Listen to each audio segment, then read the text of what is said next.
بسم اللہ الرحمن الرحیم ناظرین، پروگرام جی ورڈ میں ہم آپ کو خوش آمدید کہتے ہیں۔ ناظرین، رواں ہفتے بھی انتہائی اہم ترین ڈیولپمنٹس ہوئی ملکی اور بین الاقوامی سطح پہ۔ ملکی سطح پہ سیکیورٹی کے حوالے سے انتہائی اندوناک اور انتہائی افسوسناک دہشت گردی کا واقعہ پشاور میں، جہاں پر 60 سے زائد نمازی نماز کے وقت شہید ہوئے۔ اس سیکیورٹی کا جو انتہائی المناک سانحہ جو پیش آیا دہشت گردی کا، اس کی کیا وجوہات ہیں اور کیا دہشت گردی کی لپیٹ جو ہے وہ پوری زور و شور کے ساتھ پاکستان پر ایک مرتبہ پھر مسلط کرنے کی سازش تیار کی جا رہی ہے؟ اس کے پیچھے کیا محرکات ہیں، کون سی قوتیں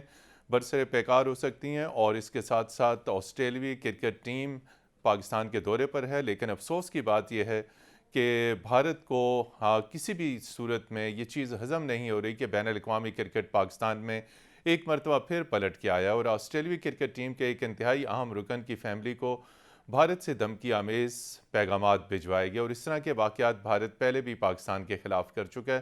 پروگرام کے باقی دو حصوں میں ہم بات کریں گے یوکرائنین کانفلکٹ اور اس میں پاکستان کی خارجہ پالیسی میں کیا کسی قسم کی کوئی تبدیلی آئی ہے، اور اس کے ساتھ ساتھ یہ بھی ڈسکس کریں گے کہ پاکستان نے جرأت اور بہادری کا مظاہرہ کرتے ہوئے اسلام آباد میں ای یو اور دیگر ممالک کے سفراء نے جو پاکستان کے مخالف ایک بیان دیا اس کو سختی سے مسترد کیا اور کہا کہ اس قسم کے بیانات جو پاکستان کو ڈکٹیٹ کرنے کی کوششوں کسی صورت میں قابل قبول نہیں ہوگے۔ اپنے شرکاء کا تعارف آپ سے کراتے ہیں۔ اسٹوڈیوز میں ہمارے ساتھ ناظرین موجود ہیں۔ سید محمد علی صاحب بین الاقوامی امور کے ماہر ہیں، director centre for aerospace and security studies ہیں۔ سید محمد علی صاحب بہت شکریہ۔ ماسکو سے ہمارے ساتھ موجود ہیں سینئر صحافی اور تجزیہ کار اشتیاق حمدانی صاحب، اور ٹیلی فون لائن پر ہمارے ساتھ موجود ہیں سینئر دفاعی تجزیہ کار بریگیڈیئر سہولت رضا صاحب ریٹائرڈ۔ بریگیڈیئر سہولت رضا صاحب آپ کا بھی بہت شکریہ۔ سید محمد علی صاحب، سیکیورٹی کی صورتحال کا اگر ہم ذکر کریں تو پاکستان نے اپنے تئیں تو بہت سارے اقدامات کیے، لیکن یہ جو پشاور کا اندوناک واقعہ پیش آیا، آپ کیا سمجھتے ہیں کہ کیا یہ وجہ تو نہیں ہے کہ ایک زمانے میں آپ نے دیکھا تھا کہ پاکستان امریکن بلاک میں تھا تو پشاور کی سیکیورٹی کی صورتحال تب بھی خراب تھی، اب پاکستان رشین بلاک میں ہے، کیا ہم اس کو بین الاقوامی تناظر میں جو ہمارے بلاکس میں شفٹنگ ہوئی ہے اس کا شاخسانہ تو نہیں ہے؟ بہت شکریہ مدین صاحب، بہت اہم موضوع کا آپ نے انتخاب کیا۔ سب سے پہلے میں سمجھتا ہوں کہ یہ جو بہت ہی اندوناک واقعہ ہوا ہے پشاور میں، اس کی ٹائمنگ، اس کا ٹارگیٹ جو ہے، اس کی بڑی سگنیفیکنس ہے، کیونکہ جیسا کہ آپ نے کہا کہ نہ صرف آسٹریلیا کی کرکٹ ٹیم اس وقت پاکستان میں موجود ہے، بلکہ ازبکستان کے صدر کا دورہ بھی اس دوران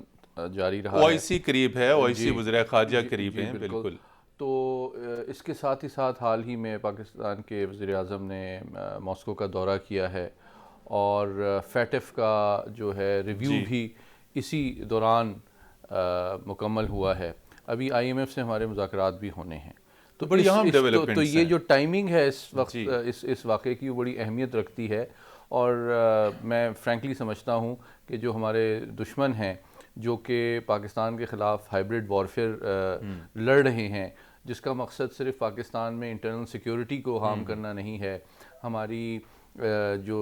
سوشل فیبرک ہے اس کو ڈیمیج کرنا نہیں ہے، بلکہ ساتھ ہی ساتھ ہماری عالمی سطح پہ جو ساکھ ہے اور ہمارے ملک میں جو لوگ انویسٹمنٹ کرنا چاہتے ہیں۔ دیکھیے، اسی ٹائم پہ یہ ہوا جب کہ ازبکستان کے صدر پاکستان میں تھے، اور انہوں نے آپس میں ٹریڈ کی، ریلویز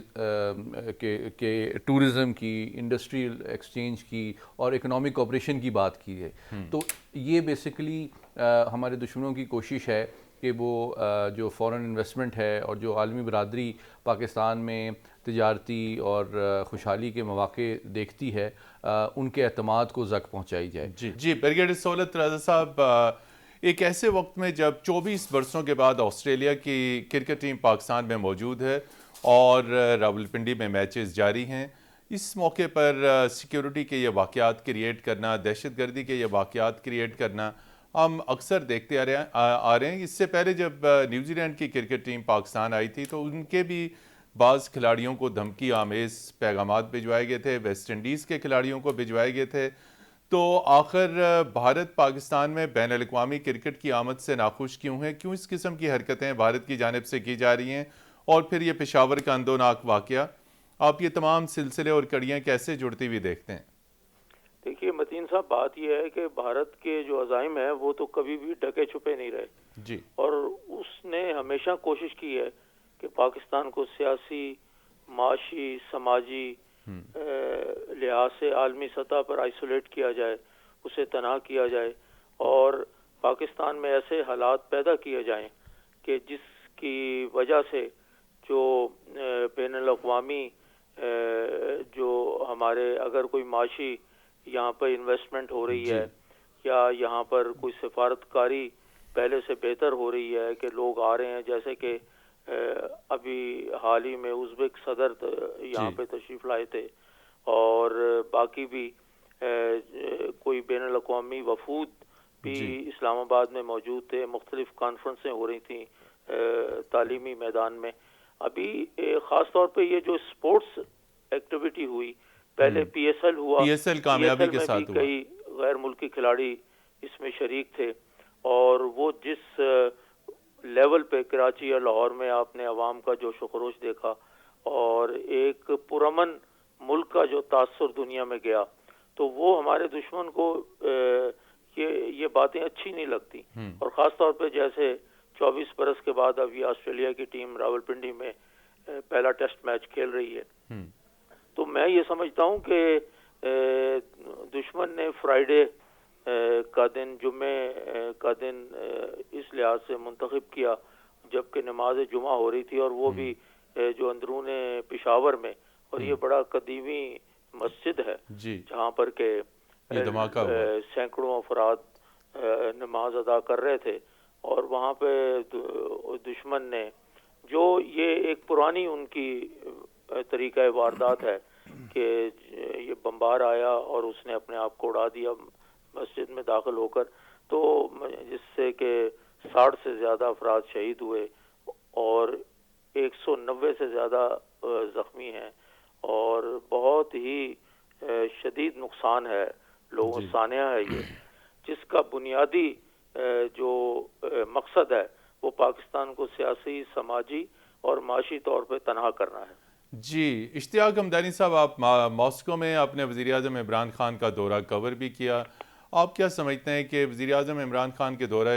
روس کے بعد پاکستان میں پے در پہ یہ جو سیکیورٹی کے اندوناک واقعات ہوئے ہیں، دہشت گردی کے پہلے کوئٹہ میں ہوا اور اس کے ٹھیک 24 گھنٹوں کے بعد پشاور لرز گیا، آپ کیا سمجھتے ہیں کہ یہ ہمارا رشین بلاک میں جانا ہمیں کوئی اس قسم کی سزا تو نہیں دی جا رہی؟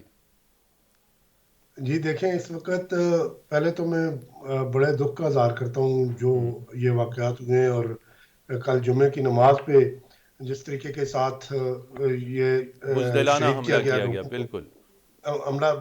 بزدلانہ حملہ بھی یہ کیا گیا، اور اس کی جو کڑیاں ہیں، ایک طرف تو آسٹریلین جو ٹیم ہمارے یہاں آئی جی ہوئی ہے اس کے ساتھ بھی یہ ملتی ہیں، لیکن اس کے ساتھ ساتھ جس طرح آپ نے ذکر کیا رشین بلاک میں جانے کا، تو یقیناً رشیا کے ساتھ اس وقت جو ممالک ہیں ان کو کھلے عام دھمکیاں بھی دی جا رہی ہیں۔ اس کا پہلا اگر آپ دیکھیں تو جب وزیر اعظم عمران خان ماسکو میں ہی تھے تو ہمارے نیشنل بینک کو جو ہے ایک نشانہ بنایا گیا، جی اس پہ وہاں سے بھی بھاری اس کو جرمانہ آپ عائد دیکھ کیا سکتے گیا، ہیں۔ بالکل جی جرمانہ عائد کیا گیا، اور یہ ایک ایسے وقت میں جب وزیر اعظم ماسکو میں موجود تھے۔ تو کل پرسوں بریفنگ تھی یہاں پہ روسی وزارت خارجہ میں نے ان کی جو ہمارے یہاں ترجمان ہے رشین وزارت خارجہ کی، ان کو بھی میں نے سوال کیا اس دورے کے حوالے سے، تو انہوں نے بھی اس پہ بڑا جو ہے وہ انہوں نے کہا کہ توانائی کے حوالے سے وزیر اعظم پاکستان کے اس دورے کی جو ٹائمنگ ہے اس کے حوالے سے انہوں نے بات کی، بڑی طویل نے اپنا میرے سوال کا جواب دیا۔ تو اس کے مطابق اگر آپ دیکھیں اس وقت رشیا اور پاکستان قریب تو آ رہے ہیں، جی اور بہت سارے لوگ یہ بھی کہہ رہے ہیں کہ یہ ٹائمنگ نہیں ٹھیک تھی۔ میں میڈیا پہ دیکھ رہا تھا، مختلف چینلز پہ مختلف لوگوں کی یہ رائے بھی ہے، لیکن یہ ٹائمنگ تو پہلے سے طے تھی، اس میں تو کوئی ڈاؤٹ نہیں، لیکن اس میں اہم بات جو یہ بھی ہے کہ آپ دیکھیں بھارت کو انہوں نے کہا ہے کہ روس کے سے دور رہو، تو اب بھارت کتنا امریکہ کے قریب تھا، تو وہ روس اور امریکہ دونوں کشتیوں پہ سوار ہونے کی کوشش کر رہا تھا۔ بالکل، چونکہ اس کی ماضی میں وہ ایک روس کے مثال آپ قریب یہ بھی بھی رہا۔ دیکھیں، جو ہی وزیر اعظم پاکستان کا طیارہ یہاں سے واپس روانہ ہوا، وزیر اعظم واپس روانہ ہوئے، وہ بھی ان کا سفر ہی کر رہے تھے، تو بھارتی وزیر اعظم نے صدر پوتن کو ٹیلی فون کیا، تو یہ ایک تاثر دینے کی کوشش کی کہ آپ ماسکو سے تو ہو آئے ہیں لیکن ماسکو کے ساتھ آج بھی ہمارا وہی تعلق ہے. تو لیکن جبکہ گراؤنڈ پہ وہ پوزیشن نہیں ہے جس کی بھارت ایک وہ تصویر پیش کرنا چاہ رہا تھا. اور اس کے ساتھ ہی یہاں پہ یہ بات بھی بڑی اہم ہے کہ یہ جو کل کا واقعہ خاص کر ہوا اور جو بلوچستان کا ہوا، تو اس میں بھارت نے بھی کوشش ہو سکتی ہے. اور یہ جو افغانستان میں جو داعش کے حوالے سے بھی وزیر اعظم پاکستان اس سے پہلے بھی کہتے رہے ہیں، اور پاکستان کی وہ جو طالبان ہیں جو پاکستان میں اندر پاکستانی طالبان جن کو کہا جاتا ہے، ان کا بھی اثر ہو سکتا ہے. لیکن اس کے اندر یہ چیز بڑی اہم ہے کہ ایک ایسے وقت میں کیا گیا ہے، پاکستان کو دبانے کے لیے ڈرانے کی ایک کوشش کی گئی ہے کہ وہ روس سے شاید دور رہے. جی ناظرین، موضوع پہ گفتگو کا سلسلہ جاری رکھیں گے. یہاں پر لیتے ہیں ایک بریک کے بعد جب ہم واپس آئیں گے تو ہم یوکرائن رشیا کانفلکٹ تنازع یعنی اس جنگ کے دیگر عسکری، سفارتی اور معاشی پہلوؤں کے اوپر گفتگو کریں گے. ہمارے ساتھ رہیے گا.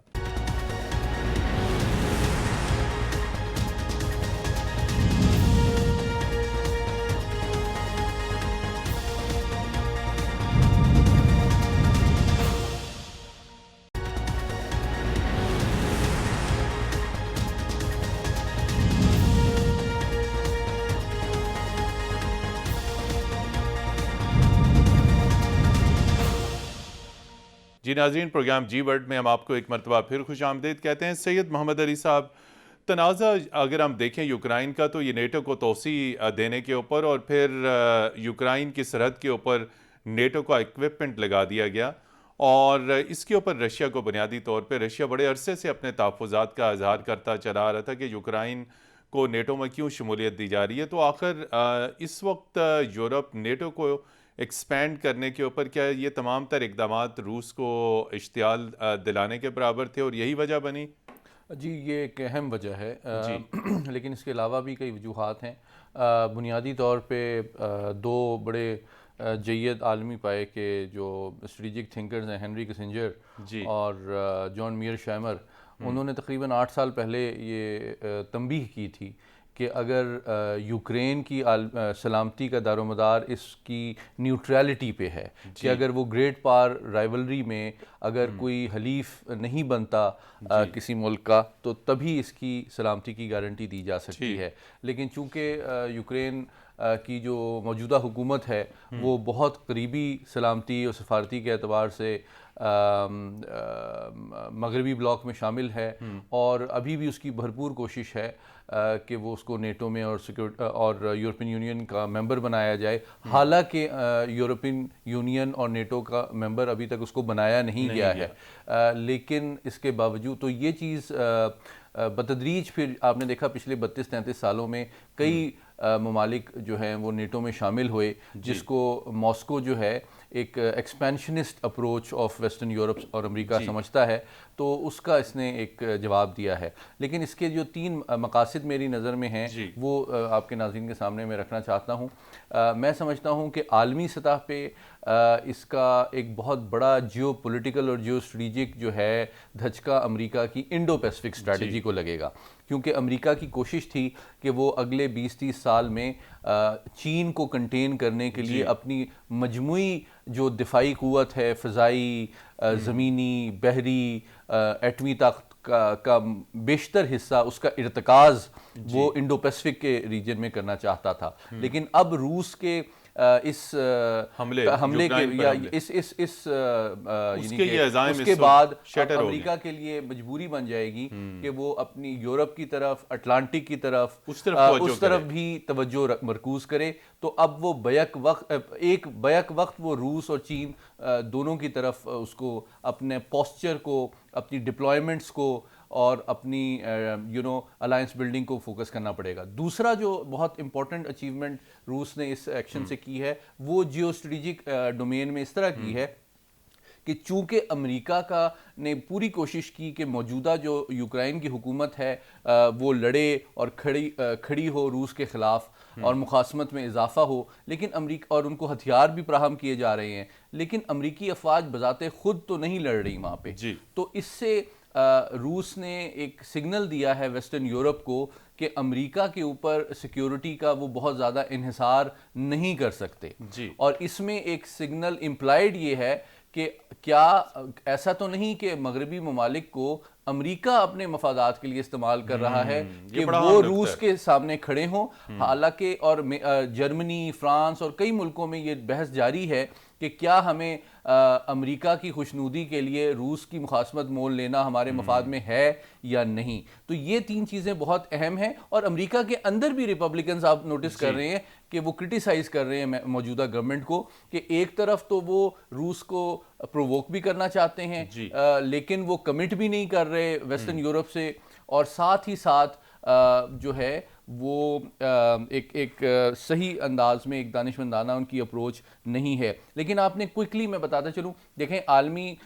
جو تیل کی قیمتیں ہیں وہ 8 سال میں ہائیسٹ لیول پہ پہنچ گئی ہیں، جس کا اثر پاکستان کو بھی پڑے گا، اور گیس کی پرائسز بھی بہت بڑھ گئی ہیں. تو اگر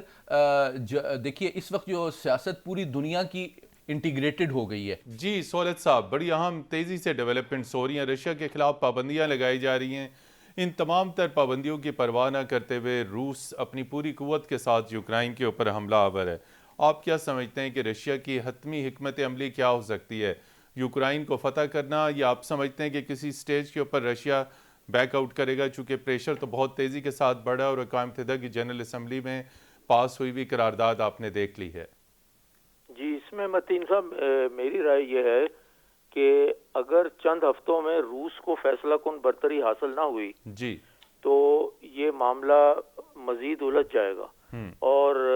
جو عسکری لحاظ سے اس میں اگر ہم دیکھیں تو روس کی جتنی انوالومنٹ بڑھتی جائے گی یوکرائن کے معاملے میں، تو اس میں سراسر نقصان روس کا ہوگا. کیونکہ ابھی جیسے خبریں آ رہی ہیں ظاہر ہے یہ ایک بہت مشکل جنگ ہے جس میں روس کی افواج شریک ہیں. تو اب تک کافی نقصان ہو رہا ہے، یعنی جو کامیابی کو اگر ہم دیکھیں اور اس کے مقابلے پہ اگر نقصانات دیکھے جائیں تو نقصانات کافی ہیں. اور شروع میں یہ جو ایک عام تاثر تھا کہ روس کا جو 40 کلومیٹر والا ایک فوجی قافلہ آ رہا ہے یا ان کے باقی جو دستے یوکرائن کی طرف بڑھ رہے ہیں ان کے مختلف شہروں کی طرف، تو شاید وہاں پر ان کو ریزسٹنس نہ ملے. لیکن ابھی یہ بات دیکھنے میں آ رہی ہے کہ کئی جگہوں پہ بڑی شدید ریزسٹنس ہے، اور خاص طور پر جو عالمی ایک دباؤ بھی ہے. اور یوکرائن کو یہ کہا جا رہا ہے کہ آپ ذرا اپنے پاؤں پہ جمے رہیں تو آپ کے لیے امداد آ رہی ہے. اور اس امداد کا جو ایک جزو ہے وہ یہ ہے کہ روس کے اوپر معاشی دباؤ بڑھایا جائے. تو میرا یہ خیال ہے کہ روس کی افواج کے لیے اس یوکرائن کو فوری طور پہ فتح کرنا شاید ممکن نہ ہو، اور امریکہ چاہے گا کہ روس بھی یہاں پر ایک طویل جنگ میں اس کو کسی طریقے سے ملوث کیا جائے یا اس کو پھنسا دیا جائے، تاکہ روس کی جو عسکری قوت ہے اس سے بھی ایک جتنی بھی زیادہ وہ ایکسپوز ہو سکے وہ ہو جائے. جی اشتیاق حمدانی صاحب، آپ کیسے دیکھتے ہیں کہ روس کے حتمی مقاصد یوکرائن میں جو اس وقت جنگ ہے اس کے کیا مقاصد ہو سکتے ہیں؟ اپنی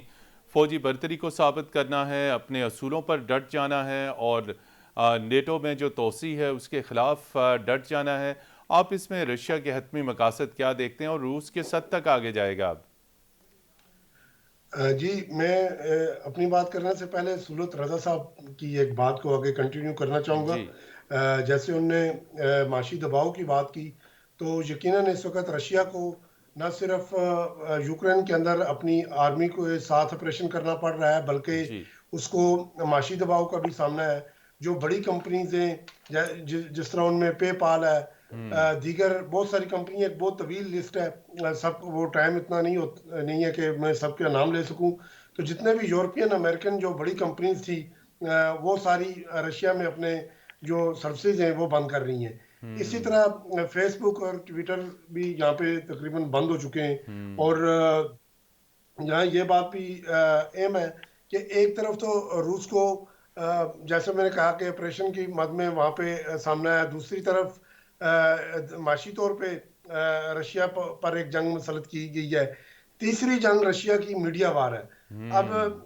پاکستان کے اندر آپ دیکھ لیں یا دنیا بھر میں جہاں بھی جتنی چیزیں وہ آپ لوگوں تک پہنچ رہی ہیں وہ ویسٹرن میڈیا کے ذریعے پہنچ رہی ہیں.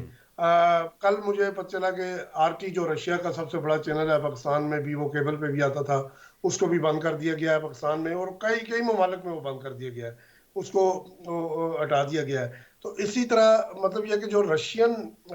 موقف ہے، روسی وہ موقف سامنے کو نہیں آ رہا. بالکل لوگوں تک، بالکل. دنیا تک پہنچانے میں کافی مسائل کا سامنا ہے. مثال کے طور پہ کہ میں آپ سے، آج رات میری بات ہوئی کیف میں، یوکرین کے دارالحکومت میں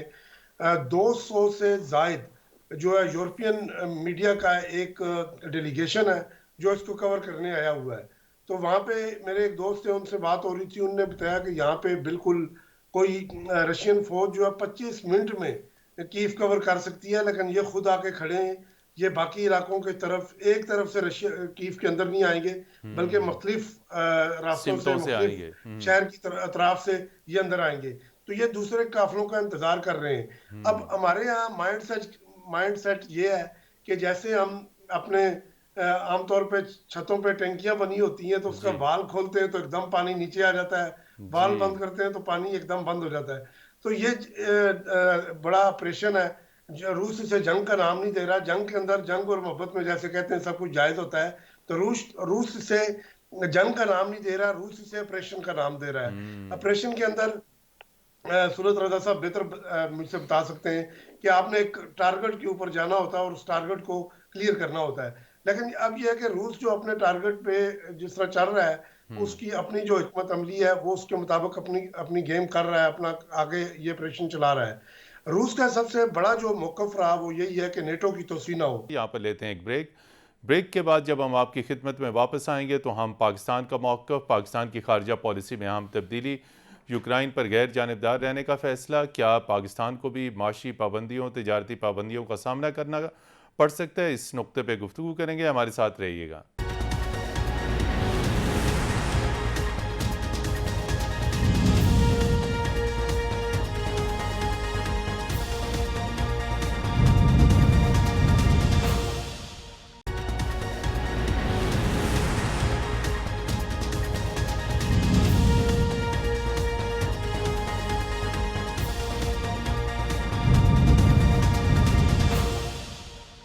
جی ناظرین، پروگرام جی ورلڈ میں ایک مرتبہ پھر خوش آمدید. پروگرام کے آخری حصے میں بڑھتے ہیں. جب یوکرائن کے اوپر اقوام متحدہ کی جنرل اسمبلی میں قرارداد اڈاپٹ کی جا رہی تھی تو پاکستان نے اس تمام تر ڈیبیٹ اور اس تمام تر قرارداد پر جو ہونے والی ووٹنگ ہے اس میں غیر حاضر رہنے کا فیصلہ کیا. کئی دیگر ممالک بھی اس میں غیر حاضر رہے، یعنی دور رہے، انہوں نے ووٹنگ میں حصہ نہیں لیا اور یوکرائن پر غیر جانبدار رہنے کا فیصلہ کیا. اب یورپ کی جانب سے بعض پیغامات آ رہے ہیں اور اسلام آباد میں جرمنی کے سفیر کا سٹیٹمنٹ آیا کہ GSP+ کے اوپر پاکستان کی بہت ساری چیزیں جو ہیں اس کے ساتھ لنک ہیں، وضاحت نہیں کی گئی. سید محمد علی صاحب، یہ جو اتنا بڑا ہم نے شفٹ لیا کہ یوکرائن کے اوپر ہم غیر جانبدار ہو رہے ہیں، اور پہلے سہولت رضا صاحب اس کا ذکر کر چکے ہیں، یہ جوائنٹ سٹیٹمنٹ اسلام آباد میں یورپی سفیروں کا، پھر جس میں جاپان بھی شامل تھا، آسٹریلیا بھی شامل تھا، کینیڈا اور برطانیہ کے سفراء بھی شامل تھے، اس کو پاکستان نے سختی کے ساتھ مسترد کیا. تو کیا مستقبل میں آپ کسی قسم کا خطرہ دیکھتے ہیں یورپ کی جانب سے، EU کی جانب سے پاکستان کے لیے GSP+ پہ کوئی سخت فیصلہ آ سکتا ہے؟ دیکھیے، پاکستان کی جو خارجہ پالیسی کا موقف ہے یوکرین کے مسئلے کے اوپر، وہ ہمارے قومی مفادات کی ترجمانی کرتا ہے اور بہت دانشمندانہ انداز میں مرتب کیا گیا ہے. آپ نے جو موقف اڈاپٹ کیا گیا، بالکل، جو ووٹنگ جنیوا میں ہوئی، جو ووٹنگ نیو یارک میں ہوئی، اس دونوں میں پاکستان نے ابسٹین کیا. لیکن آپ جانتے ہیں کہ اس کے ساتھ ہی ساتھ بھارت، متحدہ عرب امارات اور تقریباً 13 ممالک نے اس میں ابسٹین کیا. تو یہ ایک، کیونکہ بہت سارے ممالک جو ہیں وہ they don't want to take side on one side of the bloc. پہلی بات. دوسری بات یہ ہے کہ آبویسلی اس کے اثرات سفارتی اور معاشی اعتبار سے نظر آ رہے ہیں، اور لیکن میں سمجھتا ہوں کہ جو مغربی ممالک ہیں وہ امریکہ کی وہاں پہ دباؤ بڑھا رہے ہیں، لیکن پاکستان کا جو موقف ہے وہ اصولی طور پہ اس کی دو بنیادی خارجہ پالیسی کے جو اس وقت اصول ہیں اس کی ترجمانی کرتا ہے۔ ایک یہ کہ پاکستان کسی بلاک کا حصہ نہیں بنے گا، پاکستان بائی لیٹرل لیول پہ تمام بڑی طاقتوں کے ساتھ تعلق رکھنا چاہتا ہے دو طرفہ انداز میں۔ دوسری بات یہ کہ ہماری پالیسی اب جیو پالیٹکس سے جیو اکنامکس کی طرف اگر شفٹ کرے گی واضح طور پہ شفٹ تو ہو چکا اس وقت جو ماسکو کا دورہ بھی تھا آپ نے دیکھا کہ وہ معاشی اور انرجی کے تعاون کے اوپر مبنی تھا، اور انہوں نے کوئی ایسی بات نہیں کی۔ بعد میں جو پریس کانفرنس بھی کی عمران خان صاحب نے، انہوں نے کوئی ایسی بات نہیں کی کہ ہم جیو پولیٹیکلی جو ہے کسی بلاک کا حصہ بن کے کسی اور کے خلاف استعمال نہیں ہونا چاہتے۔ سہولت رضا صاحب، آپ کیسے دیکھتے ہیں پاکستان اور یوکرائن کے درمیان بہت پرانا دفاعی تعاون چلا آ رہا ہے، اور ایسے حالات میں یوکرائن کا ساتھ نہ دینا، غیر جانبدار رہنا، آپ کیا سمجھتے ہیں پاکستان اور یوکرائن کا جو ڈیفنس کوآپریشن ہے وہ متاثر ہو سکتا ہے؟ نہیں دیکھیں جی، فی الحال تو کوئی ایسے اثرات نہیں کہ جو ہمارا جو ڈیفنس پیکٹ ہے یوکرائن کے ساتھ، یا جو ہمارے جو عسکری تعلقات ہیں وہ فوری طور پہ متاثر ہوں۔ کیوں؟ ایک تو بات یہ ہے کہ وہ ملک خود اس وقت بحران کی زد میں ہے، بہت بڑا بحران ہے، جنگ ہے۔ جیسے ابھی ہمدانی صاحب کہہ رہے تھے ماسکو سے کہ یہ آپریشن ہے، یہ جنگ ہے۔ بہرحال روس نے ایک ملک کی سرحد تو عبور کی ہے، تو جب آپ سرحد عبور کرتے ہیں تو وہ جنگ ہے، اور جنگ ہی کی سی صورتحال ہے۔ خیر اس کو آپ مختلف معنی پہنائے جا سکتے ہیں۔ دیکھیں متین صاحب، ہم تو پہلے بھی ایک امتحان سے گزر رہے ہیں کہ چین کے ساتھ جو ہماری شہد سے زیادہ میٹھی دوستی ہے، اس کا ہم ذائقہ مسلسل چکھ رہے ہیں، اور وہ اس کے بھی مختلف انداز ہیں۔ اب اگر کچھ کلومیٹر کے فاصلے پہ دیکھا جائے نقشے پہ، تو روس بھی بہرحال ہمارا ہمسایہ ہے، اور جب سوویت یونین افغانستان میں آ گیا تھا تو یہ پھر ہمارا ہمسایہ ہمارے بہت قریب ہو گیا تھا۔ تو ہماری بھی ایک اس کا تاریخی تسلسل ہے، ہم روس کو نظر انداز نہیں کر سکتے، وہ ہمارے شانوں پہ موجود ہے۔ تو امریکہ کو بھی یہ جو ایک سلسلہ ہے اس پہ تھوڑا سا کنٹرول رکھنا چاہیے کہ پاکستان کب تک اپنے آپ کو ایک امریکی بلاک کے ساتھ مستقل منسلک کر لے، اس لیے کہ ہماری معاشی مفادات وہاں پہ ہیں۔ ہمارے دفاعی مفادات لیکن جو ایک بہت گہری بات ہے، وہ میں سمجھتا ہوں جسے ہم سب نظر انداز کر رہے ہیں، وہ یہ ہے کہ پاکستان کی سیاسی قیادت کو پہلے عوام کو اس طرف راغب کرنا ہوگا، ان کو سمجھانا ہوگا کہ اگر یہ ہمارا شفٹ ہے، یا اگر ہم روس سے کچھ اپنے معاشی، عسکری اور سماجی تعلقات بڑھانا چاہتے ہیں، اس کا جو فال آؤٹ ہوگا اس کو برداشت کرنے میں عوام میں کشن ہونا چاہیے، ورنہ یہاں پر ایک نہ ختم ہونے والی بدامنی شروع ہو سکتی ہے۔ جی اشتیاق ہمدانی صاحب، آپ کیسے دیکھتے ہیں اس تمام تر صورتحال میں پاکستان اور روس کے بڑھتے ہوئے تعلقات، پاکستان کی خارجہ پالیسی میں اہم تبدیلی، یوکرائن کے بحران میں غیر جانبدار رہنے کا فیصلہ؟ یقینی طور پہ یہ وزیراعظم عمران خان کے دورہ روس سے واپسی کے بعد اہم فیصلہ کیا گیا، اور اس کا مقصد یہی بظاہر نظر آتا ہے کہ روس کے اس دورے کے جو مثبت اثرات ہیں وہ کہیں ہم لوز نہ کر پائیں۔ تو آپ مستقبل میں کیسے دیکھتے ہیں اتنے بڑے تاریخی موقع کے اوپر رشیا کی سپورٹ کرنا؟ مستقبل میں رشیا پاکستان کو کیا دے سکتا ہے؟ جی دیکھیں، یہاں پہ بڑی اہم بات یہ ہے کہ سو سیاسی یا ذاتی اختلافات اپنی جگہ، لیکن یہ کہ وزیراعظم پاکستان عمران خان کی اس حکومت کو آپ یہ کریڈٹ ضرور دیں کہ جب یورپی سفیروں نے سٹیٹمنٹ جاری کیا، دنوں بیان دیا کہ آپ مذمت کریں، تو جس طرح وزارت خارجہ نے رد عمل دیا ہے اور شیریں مزاری صاحبہ نے جس طرح رد عمل دیا ہے، اس کی یقیناً جتنی بھی تعریف کی جائے وہ کم ہے۔ رشین میڈیا نے بھی اس کو کور کیا ہے یہاں پہ شیریں مزاری کے بیان کو۔ تو ہمیں جو وہ ڈو مور والا جو ڈنڈا تھا ان کا، کم از کم عمران خان صاحب کی اس حکومت نے اس ڈنڈے کو توڑ دیا ہے۔ لیکن اس کے کچھ چیزیں تو ہوں گی جو پاکستان پر پابندیاں بھی لگ سکتی ہیں۔ آپ دیکھیں کتنے عرصہ سے انہوں نے ہمیں گرے لسٹ میں رکھا ہوا ہے، اور یورپ کے اندر سے بھی کئی چیزیں ایسی ہیں۔ تو پاکستان 70 سال ساتھ رہ کر بھی تو ہم نے کیا کمایا امریکہ سے یا یورپ سے کہ آگے ہم ان سے کوئی خیر کی امید رکھیں؟ لیکن رشیا کے ساتھ